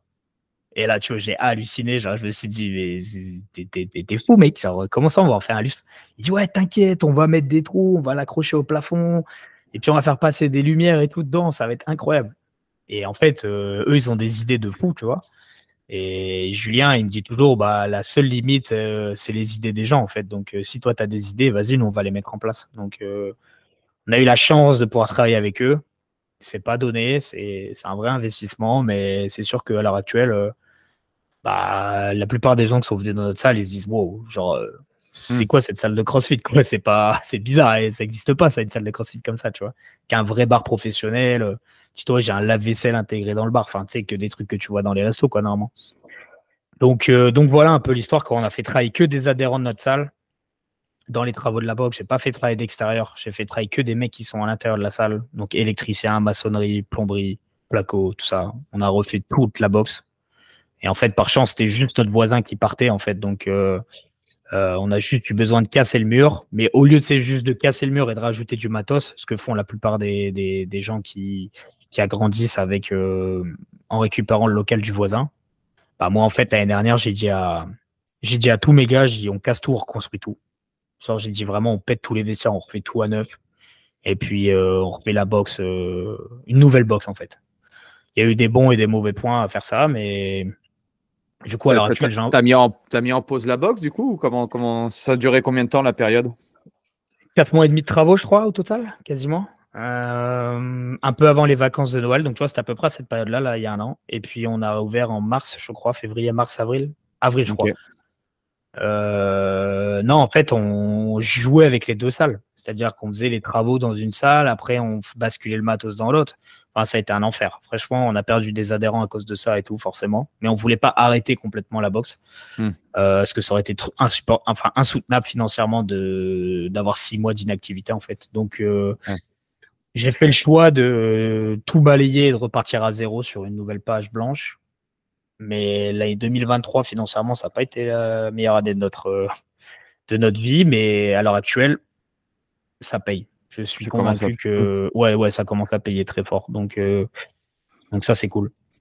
Du coup, c'est compliqué, tu sais, quand tu balayes un peu 3-4 années même quasiment de travail, parce que j'avais vraiment mis beaucoup de taf dans la première partie de la boxe. Il reste plus beaucoup de vestiges, mais à l'heure actuelle, ça paye. Ça paye bien. Tu as eu des moments de doute pendant cette période-là, de 4 à 6 mois? Ah ouais, de ouf. De ouf. Bah, en fait, tu sais, tu as beaucoup de fatigue qui s'accumule. Et je sais que, par exemple, mon équipe, les gars, Romain, Rudy, pendant 3 ans, ils ont beaucoup travaillé.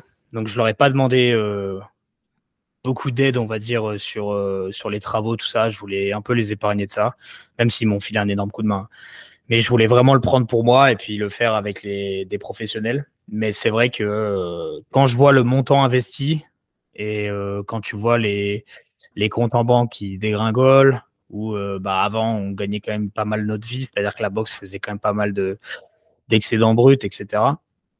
Là, pendant on va dire les 6 derniers mois, ça n'a pas été le cas parce qu'on a perdu quand même pas mal d'adhérents à cause de ça. Pour plein de raisons, hein, mais on avait perdu quand même pas mal d'adhérents. Donc là, on est arrivé un peu à un point où on a réussi à équilibrer, tu sais, le nombre d'adhérents qu'on avait avant, puis ceux qu'on a là. Ouais. Et donc, du coup, ouais, ça fait un peu flipper parce que quand tu investis, t'essayes de mieux faire les choses et puis tu vois que. Ouais, c'est ça, en fait, tu vois, je me dis, en fait, on a fait une des plus belles salles du nord de la France, je pense, sans me vanter ou quoi, je suis pas là pour me vanter, hein. Mais je pense, en termes d'investissement, j'ai investi plus que énormément de gens dans le CrossFit français pour au final pas avoir tant de résultats que ça à l'instant T, tu sais. Je me suis dit, putain, quand même, qui fait mieux que moi, tu vois. Et puis, du coup, ça fait un peu rager, ça fait un peu péter les plombs, mais Mais c'est tout. Tu sais, je suis pas du genre à m'apitoyer ou à me lamenter, à dire ouais, bah. Ouais, pour coup, enfin, j'essaie de toujours trouver des solutions, de me dire, ok, bah, pourquoi on n'arrive pas à avoir assez d'adhérents, pour telle raison, etc. Donc, il faut bosser plus. Et puis voilà, tu vois, j'essaie pas de me dire que je suis pas fataliste, en fait, comme mec. Donc, il y a eu des gros moments de doute. Parce que quand tu es dans une situation confortable et que tu vas dans l'inconfort, mais plus, c'est pas juste tu te mets un peu dans l'inconfort, hein. Là, c'est vraiment tu repars de zéro, on va dire ça comme ça. Bah ouais, c'est un peu difficile, mais par chance, j'ai une équipe soudée, j'ai une famille, j'ai ma chérie qui me soutiennent à 100%. Et je sais qu'on a un objectif en tête et qu'à chaque fois, on arrive à se sortir de galère. Donc, ça me fait pas peur. On est des gros travailleurs à Portus donc le travail paye tout le temps. Je me souviens je crois que c'était un reportage que j'avais vu, c'était sur Tiger Woods, où en fait, il était au sommet de sa carrière et en fait, il décide de changer complètement son swing. Ce qui nécessite en golf, si tu changes ton swing et réadapté pour un professionnel, c'est de perdre une année, quoi. Et en fait, le journaliste, il dit, mais vous êtes au toit, enfin, vous êtes numéro 1 mondial, pourquoi vous voulez changer un truc alors que vous êtes le numéro 1? Et le mec, il dit, c'est très simple, c'est que si je continue comme ça, je vais droit dans le mur. Et là, tu vois, la réflexion du mec en se disant qu'il avait anticipé sur.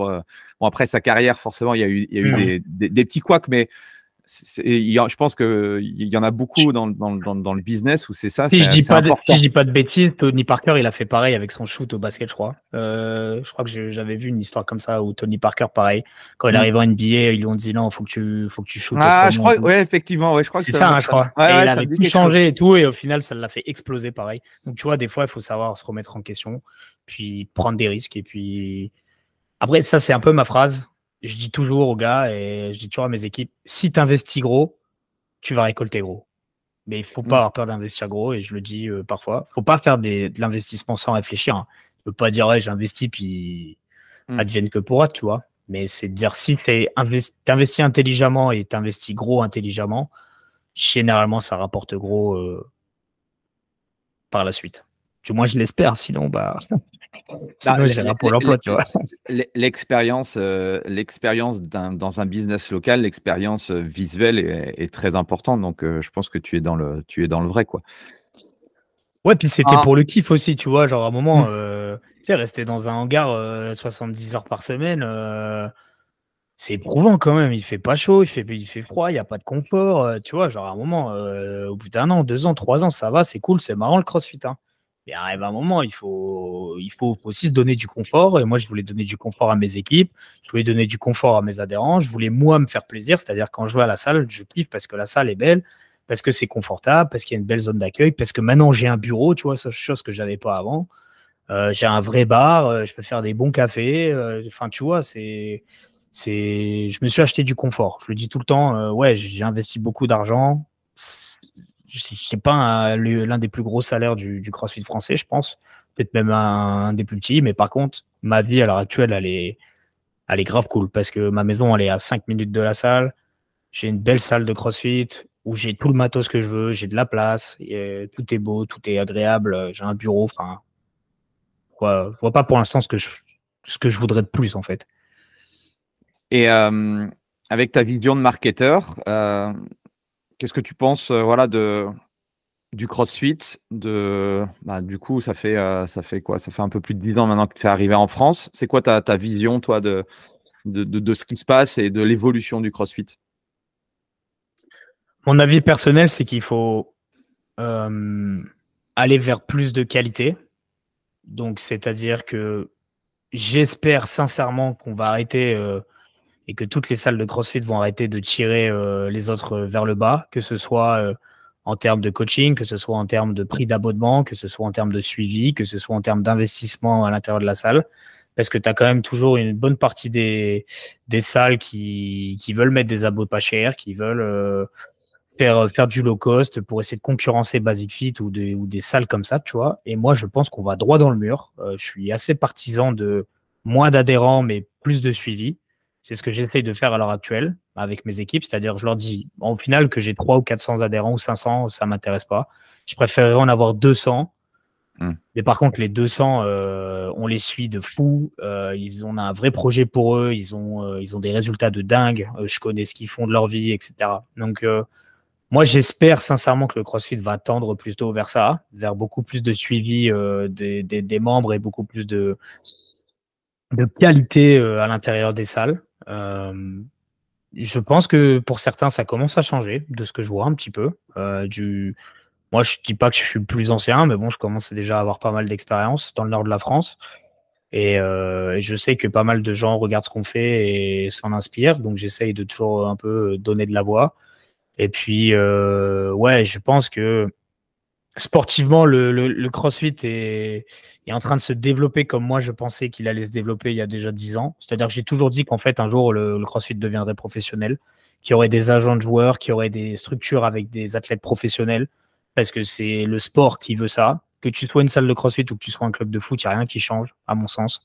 C'est exactement pareil. Et moi, je gère ma salle comme un club sportif. Je la gère pas comme une salle de CrossFit, je la gère comme un club sportif. Donc, avec des directions sportives, direction marketing. Enfin, tu sais, j'essaie de tendre vers ça, vraiment une structuration complète de notre structure pour en faire un club et pas un petit club associatif, hein, vraiment un club comme un club de Ligue 1, etc. Enfin, moi, c'est comme ça que je vois la chose. Peut-être que je me trompe, mais de ce que je vois, de ce qui se passe dans les grosses structures aux États-Unis, si toutes les grosses têtes tous les anciens sportifs professionnels dans le monde de CrossFit, à l'heure actuelle, ont des structures, ont des box, alors qu'avant, ils étaient dans des garages, ont des équipes, ont des athlètes professionnels, ont des programmations, ce genre de choses, c'est clairement parce que il va y avoir une très très grosse structuration du CrossFit dans les 10 prochaines années, où il restera des gros clubs avec des très grosses structures, et où, comme dans le football, tu auras des petits clubs avec des petites structures qui vont galérer, etc. Enfin, c'est comme ça que je le vois. Donc là, à l'heure actuelle, c'est savoir un peu où va se situer chacun par rapport à ça, avec chacun sa spécialisation. Je sais que certains foncent à fond dans la performance et dans les résultats sportifs. Et d'autres, comme moi, essayent d'être un peu bon partout, c'est-à-dire faire des résultats sportifs, mais pas que. Moi, je pense qu'il y a d'autres business à faire dans le CrossFit, ou du moins d'autres portes à aller ouvrir sur pas mal de sujets, hein. Nous, on essaye de faire un peu de tout, mais c'est compliqué. Mais je pense qu'il y a de quoi faire. Il y a de quoi faire. Mais voilà mon avis sur la question. Je pense que les salles vont de plus en plus se structurer. Et ceux qui ne le font pas sont voués à disparaître. Je sais que c'est dur hein, quand je parle comme ça, mais tout coûte tellement cher à l'heure actuelle que je me demande comment certains font pour survivre. Franchement, je me dis que c'est triste, mais je vois des salles avec des petits abos. Je me dis, putain, les pauvres, ils doivent galérer et tout. Et ça me fait mal au cœur parce que je sais combien de temps on passe dans les salles de CrossFit et ce qu'on donne pour les gens. Et des fois, le retour est pas incroyable, quoi. Au niveau de ton organisation, au niveau planning, tu as 100% des sessions CrossFit ou tu as développé d'autres programmes, tu as des spécialités, comment tu t'organises toi? Nous, on a toujours essayé d'être dans le CrossFit, j'ai envie de dire ça comme ça, c'est-à-dire on fait pas de yoga, on fait pas de cours un peu annexes comme ça. On est toujours dans de la préparation physique, mais on essaye de se diversifier. Bon, nous, on est tous d'anciens musculeux. On adore le bodybuilding, on adore la force. On est tous des anciens haltéros aussi. Donc, c'est sûr qu'on a ce côté un peu plus soulevé de la fonte que certaines box, je pense. Donc, nous, par exemple, on développe beaucoup les cours de renfo et de bodybuilding. Clairement, je crois que j'en ai 4 par semaine, je crois, un truc comme ça. On fait des cours cardio, etc. Mais en fait, on respecte toujours le triangle de la méthodologie, hein. On respecte toujours conditioning, travail au poids de corps et travail avec charge pour faire du sport. À l'heure actuelle, je laisse beaucoup mes coachs développer leurs auto-entreprises parce que moi, mes 2 coachs, Romain et Rudy, sont tous les 2 salariés de la boîte. Mais je les pousse aussi à développer des projets annexes. Donc, on se développe pas mal sur le suivi perso. Tu sais, soit le personal training, soit le suivi physiologique. Par exemple, Rudy, il tend à faire ça, tu sais, des prises de sang, suivi diète, etc. Donc, on essaye de pousser un peu le suivi de nos adhérents beaucoup plus loin. Tu vois, par exemple, à l'heure actuelle, chez moi, tu signes pas à CrossFit Portusitus si déjà tu n'es pas prêt à dépenser 400 € pour tes 3 premiers mois. Tu vois, moi, je le dis, Mm. ça peut paraître cher pour certains. Mais genre, moi, chacun de mes nouveaux adhérents est obligé de faire 3 heures de cours fondamentaux avec moi, soit en PT ou soit en petit groupe. Ça va Mm. dépendre. Mais ils ont 3 heures de fondamentaux à faire avec moi. Le premier, c'est sur la théorie du CrossFit. Le deuxième, c'est sur la pratique. Donc, je fais 1 heure où je leur explique c'est quoi le CrossFit. La deuxième heure, je leur explique comment pratiquer le CrossFit chez nous. Je dis pas partout, hein, parce qu'on a vraiment notre façon de travailler qui est pas la même que certains, je pense. Et la troisième heure, je fais un bilan sur alimentation, sommeil, objectif. Et ces 3 heures-là, c'est 150 euros, tu vois. Et moi, je sais que le nouvel adhérent, il va comprendre ce qu'il fait chez nous. Et du coup, on n'essaie vraiment pas de laisser quelqu'un sur le bord de la route à l'heure actuelle. On essaie vraiment de les incorporer dans notre façon de travailler et puis de les suivre à 100%. Et C'est ce qu'on essaie de faire. Et au niveau processus commercial, dès que tu as un lead, une nouvelle personne, c'est quoi? C'est une séance d'essai? C'est quoi? C'est un rendez-vous avec toi? Ouais. Comment vous gérez un petit peu tout ça?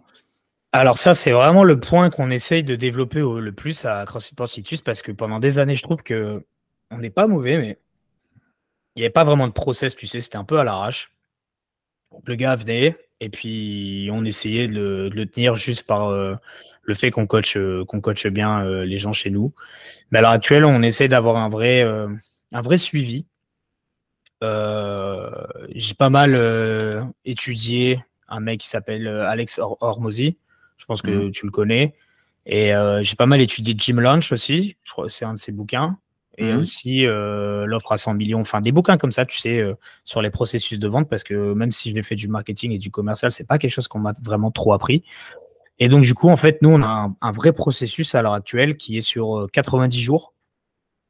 90 jours, pourquoi? Parce que déjà, il faut à peu près 90 jours pour changer une habitude. Donc, je sais que si la personne va au bout des 90 jours, il y a fort à parier qu'elle va rester avec nous pour 1 an. À l'heure actuelle, pareil, je fais plus d'abonnements moins d'1 an. J'ai arrêté. Avant, je faisais sans engagement, 3 mois d'engagement et tout. Mais au final, chez moi, maintenant, c'est 1 an. Si tu es pas prêt à rester 1 an, on coupe court tout de suite. C'est abonnement sans engagement. Donc, du coup, pour revenir au process, la personne, la première étape, on va lui demander de venir faire une séance d'essai. C'est vraiment la première étape. Quoi que tu fasses, mon site internet, tu vas le voir, tout est essayé de rediriger vers réserver une séance d'essai. Donc ensuite, la personne arrive à la salle. Tout de suite, on la prend en charge, on lui fait faire le tour de nos infrastructures. Donc tu vois, tu as le côté un peu waouh déjà. C'est très structuré. On a un vrai processus. Donc on lui montre toutes les salles, on lui explique la première grande salle, la deuxième salle un peu plus spé avec les cours cardio, les cours de renfort, etc. On lui montre les vestiaires et puis après, on l'amène au coach qui va s'occuper d'elle. Elle fait la séance d'essai. Voilà, tu as plusieurs types de personnes. Tu as la personne qui a kiffé ou l'autre qui n'a pas trop kiffé. Donc, tu as la personne qui n'a pas trop kiffé et qui part. À l'heure actuelle, j'ai pas trop de process pour cette personne-là parce que je pars du principe que si tu n'as pas trop kiffé, ça va être très compliqué de te faire changer d'avis. Il va falloir ramer. Et j'ai pas trop envie de ramer pour des gens qui accrochent pas trop. Mais ça arrive très rarement. Hein. Franchement, je pense que c'est 2 personnes sur 10. Pour les 8 personnes sur 10 qui viennent chez nous et qui ont adoré notre façon de travailler, à ce moment-là, on va déjà lui présenter nos offres commerciales, mais pas dans le style ouais, voilà, c'est temps et puis basta. Nous, en fait, on part toujours du principe qu'on va adapter nos abonnements à la fréquence d'entraînement de nos membres. Donc, si la personne sait qu'elle va venir qu'une fois par semaine, je vais plutôt la diriger vers un carnet de séance. Je vais plutôt lui dire, écoute, je suis pas là pour te voler, je suis pas là pour essayer de te vendre quelque chose qui ne va pas te convenir. Si pour toi, tu penses que de par ton travail, de par tes activités professionnelles, une séance, c'est bien, à ce moment-là, prends un carnet, ça va très bien se passer, tu vas adorer ta pratique chez nous. La plupart des gens ne savent pas trop, ou du moins ils se disent peut-être que 2, ce serait pas mal. Et donc, du coup, on a créé un abonnement spécial qu'on appelle l'abonnement éclaireur, parce que nous, nos abonnements, ils ont toujours un nom un peu à connotation gallo-romaine, tu sais.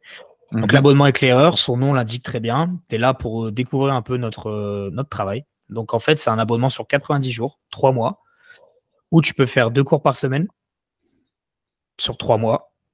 Et dans tes 3 premiers mois, tu as les 3 heures de cours à faire avec moi obligatoirement. Donc, ça, au niveau de tarif, l'abonnement éclaireur, il est à 240 €. Et notre pack des 3 heures de cours, il est à 150. Donc, en fait, celui qui veut s'abonner chez nous, il doit déjà prendre un pack à 390 €. Et puis à ce moment-là, qu'est-ce qui se passe? Si la personne s'engage dans ça, là, on est en train de travailler sur un processus sur 90 jours. On est en train de le mettre en place. C'est-à-dire que jour 1, bah, on lui envoie un email avec toutes les infos qu'il doit savoir sur la salle, dont mon lien pour pouvoir réserver ses fondamentaux, parce que tu sais, j'ai un calendrier où les adhérents peuvent prendre rendez-vous avec moi pour fixer leurs fondamentaux. Ça, c'est quelque chose que je fais n'importe quand, c'est-à-dire, je suis pas là à dire, ouais, non, fondamentaux, c'est telle date. Non, je dis, tu prends mon calendrier, tu réserves quand tu veux tes 3 heures. Soit ils les font d'un coup, ou soit ils les font heure par heure, comme ils veulent selon leur emploi du temps. Je m'adapte à eux. C'est eux qui choisissent. Comme ils ont payé quand même assez cher, c'est à eux de choisir ça. C'est toi qui gères cette partie-là? C'est pas ton équipe? Si, j'ai un alternant avec moi sur ça, Damien. Ok. On est à 2. Donc, il était déjà avec nous l'année dernière. Il est encore là pendant 2 ans. Donc, lui, il est clairement sur la partie marketing et commercial avec moi.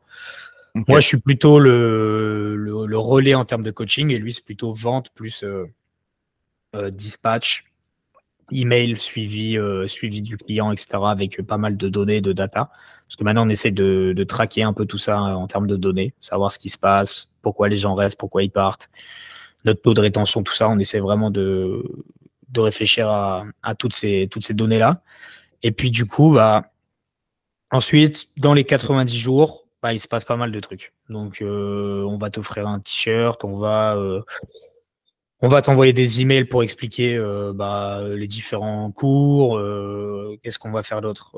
On va te rappeler si jamais tu n'as pas fait tes fondamentaux, bah, que ce serait bien que tu les fasses dans ton premier mois. Et puis après, à la fin des 3 mois, on va t'inviter à venir faire un bilan avec moi. Donc pareil, je repasse une demi-heure avec les gens, savoir si ça a été, pas été, pourquoi ça a été, pourquoi ça n'a pas été. Je prends énormément de feedback en fait. Et généralement, les gens, à la fin, tu as 2 types de personnes. À 70%, les gens restent avec nous. À 20%, 30%, ils sont pas venus pendant les 3 mois. Mais c'est pareil, pour l'instant, je relance pas ces personnes-là parce que si tu n'as pas accroché pendant 3 mois, ça va être difficile pour moi de te vendre un abonnement derrière. Puis je sais qu'il y aura toujours de la perte. Donc, c'est pas 100% de vente, ça n'existe pas. Enfin, à moins qu'il y en ait un qui y arrive, à ce moment-là, je veux bien qu'il me dise comment il fait, tu vois. Mais déjà, j'ai 70% de taux de conversion de mes offres éclaireurs en abonnement annuel. Et en fait, là, ce que je fais à partir de là, si la personne a bien suivi le processus sur 90 jours, qu'elle a adoré le CrossFit, bah en fait, son abonnement, il s'arrête tout seul. C'est-à-dire au bout de 90 jours, plus d'abo. Et tu vois, je prends le risque que la personne ne vienne plus. Et à ce moment-là, c'est à moi de prendre rendez-vous avec elle. Et pendant le rendez-vous, je lui explique comment ça se passe. Donc là, je lui dis, tu as 2 solutions. Soit tu t'engages pas et c'est 150 € mensuels par mois. Et tu as abonnement illimité à 150 €. Soit tu prends un carnet de séances. Et si tu veux continuer avec nous, tu as le choix entre 3 abonnements. Abonnement légionnaire, 2 cours par semaine. Abonnement centurion, 4 cours par semaine. Ou abonnement empereur, illimité. Et là, en fait, je leur propose soit de payer à l'année, comptant. C'est moins cher. Tu gagnes 2 mois d'abonnement si tu payes comptant. Ou soit de rester en mensualisé. Et forcément, bah, tu vas payer sur 12 mois, quoi. Et je vais dire qu'à l'heure actuelle, 50% font du paiement comptant et 50% font du paiement mensuel sur la fin des 3 mois. Et c'est des abonnements d'1 an après. Parce que je leur dis que ça m'intéresse plus de travailler avec des gens sur moins d'1 an. Alors, je suis cash, je préfère être très directif, très sélectif avec mes adhérents. Mais chez moi, c'est au moins 3 mois et à la fin des 3 mois, si ça te branche, on continue. Mais c'est pas en dessous d'1 an. Excellent. J'aime beaucoup le côté trouver justement le processus de 90 jours, expliquer, éduquer. Mais forcément, si au bout de 90 jours, ils ont une expérience incroyable, il y a quand même une grande majorité des personnes, des membres qui vont continuer. C'est à nous de faire le taf derrière. Hein. C'est un risque, mais comme je dis aux gars, s'ils ne signent pas, c'est de notre faute, c'est qu'on n'a pas été assez bon. Et du coup, ça nous force, tu vois, le côté 3 mois, c'est bien parce que nous, ça nous met la pression aussi, c'est de se dire, hey, il est là que pour 3 mois, il faut qu'on s'en occupe, tu vois. Et puis quand il sera là 1 an, après, on va continuer de s'occuper de lui, on va faire des événements, des séminaires, des machins, pour faire en sorte qu'il kiffe son CrossFit. Mais c'est pas dû, en fait. Les gens sont pas là parce que c'est dû.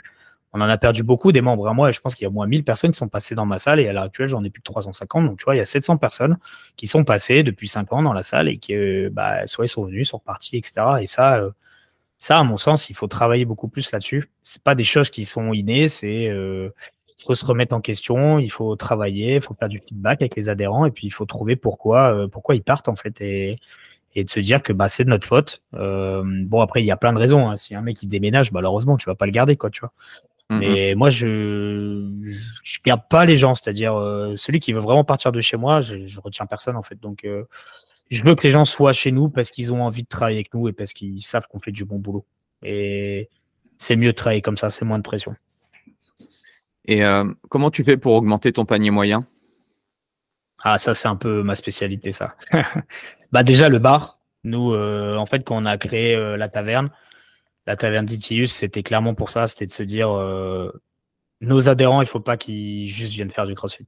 Il faut qu'ils restent, il faut qu'ils consomment, des nocos, il faut qu'ils consomment des Il y a un cafés. avant et un avant après la taverne en termes Bah de ouais, CA?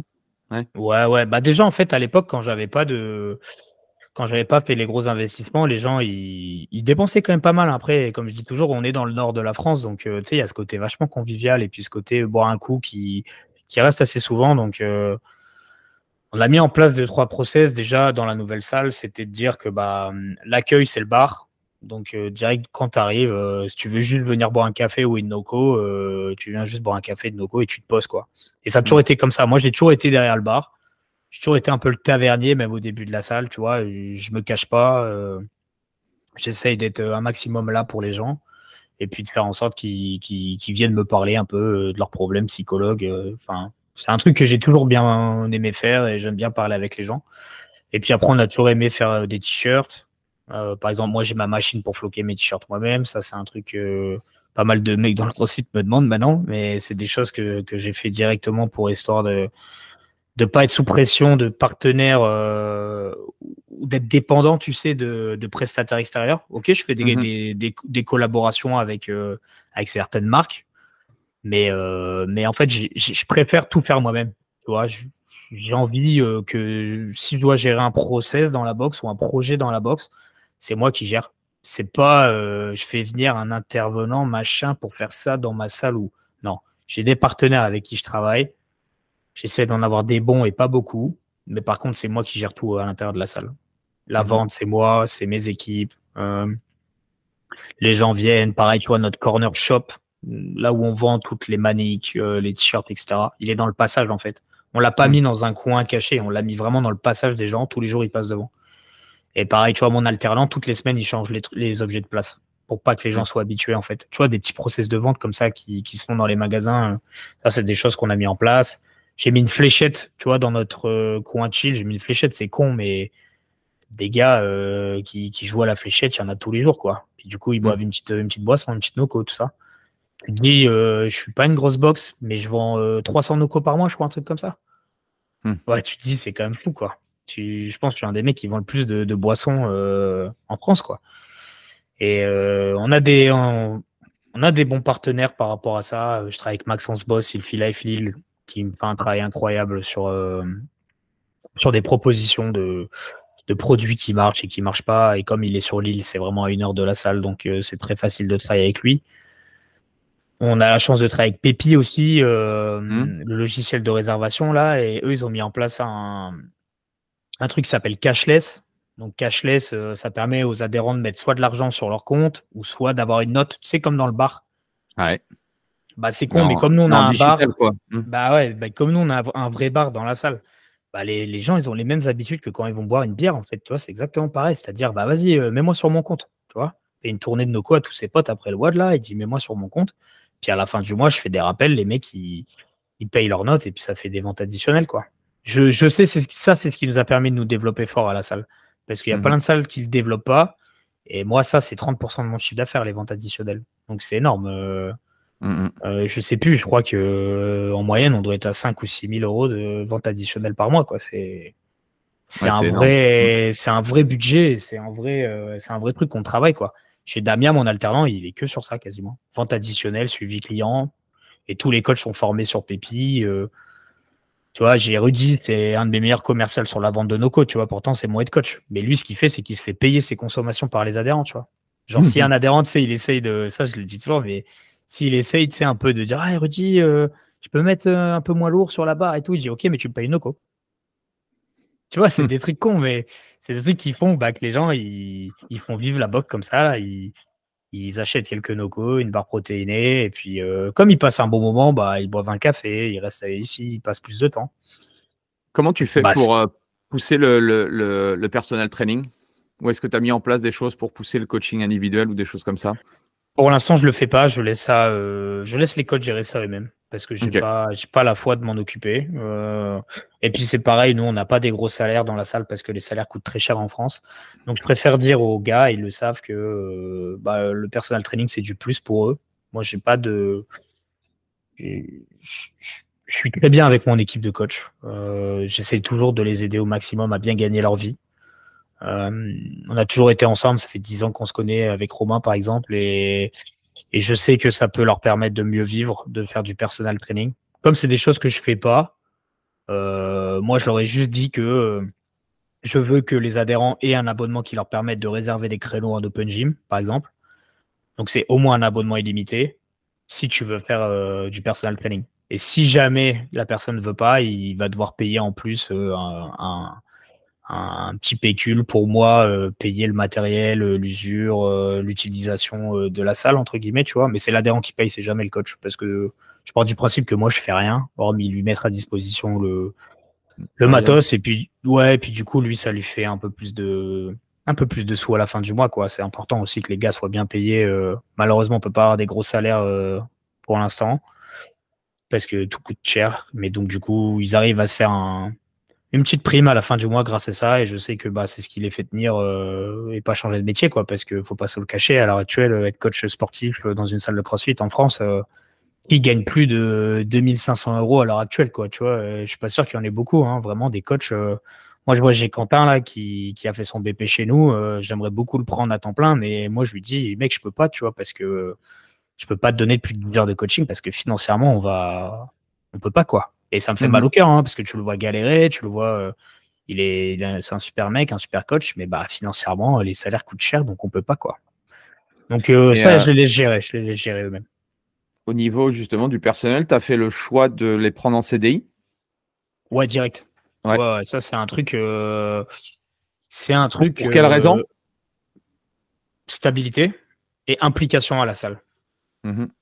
Genre Rudy, dès le départ, ça a été le premier salarié de la salle. Dès que j'ai ouvert, il a été salarié. Donc, tu vois, j'ai même pas fait. Parce que je savais que s'il était là 35 heures, son esprit allait être focus sur la boxe, le développement de la salle. Et donc, du coup, il allait se donner à fond. Et je pars du principe que quand quelqu'un est à 100% à la boxe, il est focus sur ça. Donc, ouais, j'ai 4 salariés actuellement, dont 2 alternants. Donc, Romain et Rudy sont salariés à temps plein, 35 heures. Les 2 alternants sont salariés 35 heures, forcément avec des aides de l'État, etc. Et puis, il y a moi qui suis travailleur non salarié, mais qui suis à 70 heures à la boxe, je pense. Donc, ouais, on a un Ok. staff de 5 personnes à temps plein à la salle. Ok. Et tu veux aller où, toi, Antoine, avec ta boxe? C'est quoi Oula. ton envie, ta vision par rapport à ça? Déjà, là, c'est structuré. Rembourser l'investissement, c'est ce que je dis tout le temps. Faire en sorte que juste tout soit payé, tout le monde gagne bien sa vie, la salle soit pérenne, et puis qu'on ne soit pas à la limite de dire si on a un mauvais coup, ça crache, quoi. Donc ça, c'est déjà la première étape pour l'année 2024. Et ensuite, moi, ce que j'aimerais en faire, c'est l'un des plus hauts lieux de la préparation physique dans le nord de la France. Mais quand je dis prépa physique, c'est pas juste du CrossFit. Tu vois, moi, je rêve d'un local que je fais construire de moi-même, un local de 1200 mètres carrés où j'ai un restaurant à l'intérieur, j'ai une salle de conférence, j'ai un espace de coworking, j'ai une vraie salle de musculation à l'intérieur de la boxe, mais qui servirait pour le CrossFit, tu sais, pas juste un basic fit ou quoi. Je veux juste faire de la prépa physique comme aux États-Unis, tu sais. J'ai vu des complexes là-bas où ils ont des Mm. plateaux de force, des plateaux de développement pour faire de la préparation physique qui est incroyable. Et ouais, si dans les 10 ans, je peux réussir à avoir un local ou du moins une salle où je peux faire de la préparation physique de haut niveau, du suivi personnel de haut niveau pour monsieur, madame, tout le monde, à ce moment-là, je pense que ma mission serait plus ou moins terminée. Je pense que j'ai déjà bien avancé sur ma mission parce que j'ai la salle de CrossFit que je rêvais d'avoir il y a 5 ans, parce que j'ai beaucoup travaillé pour l'avoir. Mais à l'heure actuelle, dans ma tête, je me dis que je peux clairement avoir un des meilleurs centres de préparation physique du nord de la France. Et je me dis pourquoi aux États-Unis ils ont des infrastructures de malades et nous on n'en a pas des infrastructures de malades. Tu vois, je suis un peu toujours revanchard et ça me fait toujours un peu péter un câble, ça. C'est de me dire pourquoi eux ils y arrivent et nous on n'y arrive pas, tu vois. C'est quoi le problème, tu vois? Pourquoi eux ils ont des stades incroyables où ils ont des turfs comme Rich Froning, là, il a un turf, je sais pas, il fait 600 mètres carrés son turf, tu vois. Je me dis pourquoi lui il y arrive et moi j'y arrive pas, tu vois. C'est quoi le. Ouais, ok, il a gagné les games. Et alors? C'est pas, on s'en fout de ça, de gagner les games, tu vois. Ok, ça lui a donné un peu de médiatisation, tout ça. Ouais, notoriété, tu vois. Mais vas-y, c'est qu'une question de clients et puis de partenariat et de ce que tu en fais. Donc moi, j'aimerais avoir une salle, une box de CrossFit, mais pas que, c'est-à-dire un vrai lieu de prépa physique où tu as tout et tu peux tout faire. Et où, si tu veux coacher un athlète professionnel qui est dans le monde du football ou du basket, tu peux le faire. Tu vois, là, cet été, j'ai fait un truc qui m'a fait kiffer, c'est que j'ai pris une équipe de basketteuses, là, des U18, et je leur ai fait leur prépa physique sur l'été, là, et je me suis dit, elles se sont éclatées, elles ont des résultats incroyables, là, elles sont à 6 victoires, 0 défaites. Et ça, c'est un truc que j'aurais aimé avoir personnellement quand moi, j'étais joueur de football américain. Tu sais, j'aurais adoré avoir un lieu où mon club me dit, bah, 2 fois par semaine, tu vas là-bas et tu fais de la prépa physique. Parce qu'à l'heure actuelle, ça n'existe pas en France, ça. Combien de clubs, des petits clubs et tout, galèrent, sont pas prêts physiquement parce qu'ils n'ont pas les infrastructures. Et je pourrais te dire tous les clubs du coin, quoi, tu vois. Va aux États-Unis et demande-leur au lycée ou à l'université. Parce que moi, j'y suis allé à l'université. Hein. Va voir les campus et les infrastructures qu'ils ont pour pouvoir s'entraîner. C'est pas pareil, tu vois. Et je me dis, c'est quoi le problème, en fait? C'est juste qu'on n'a pas les couilles de le faire, en fait. Et ouais, ça prend du temps, ça prend de l'argent, mais je pense qu'on peut le faire. Je pense qu'on peut le faire. Donc ça, c'est ma mission, tu vois, c'est de dire, plus tard, quand je serai vieux, là, j'aurai 60 ans, on me dira, t'as fait quoi de ta vie? Je dirais, bah moi, j'ai créé un lieu de préparation physique où j'ai aidé les gens à être en meilleure santé et à faire des résultats sportifs incroyables. Voilà, ça, c'est ma mission. Excellent. Est-ce que tu as si tu nous as partagé les livres tout à l'heure d'Alex Hormozy, est-ce que tu as d'autres livres qui t'ont impacté? En fait, moi, je suis pas trop bouquin, même si tu vois, il y en a pas mal derrière là. Mais en fait, c'est pas que je suis pas trop bouquin. C'est que il y a des bouquins qui me font kiffer. Ils sont là, tu les vois là? Je sais pas si tu vois un peu ce que c'est. Là, tu as un Balrog et là, tu as Gandalf, tu vois. Alors, moi, je suis un gros fan du Seigneur des Anneaux. Donc, si je dois conseiller un livre à des gens, je vais dire lisez le Seigneur des Anneaux. Vous allez kiffer, tu vois.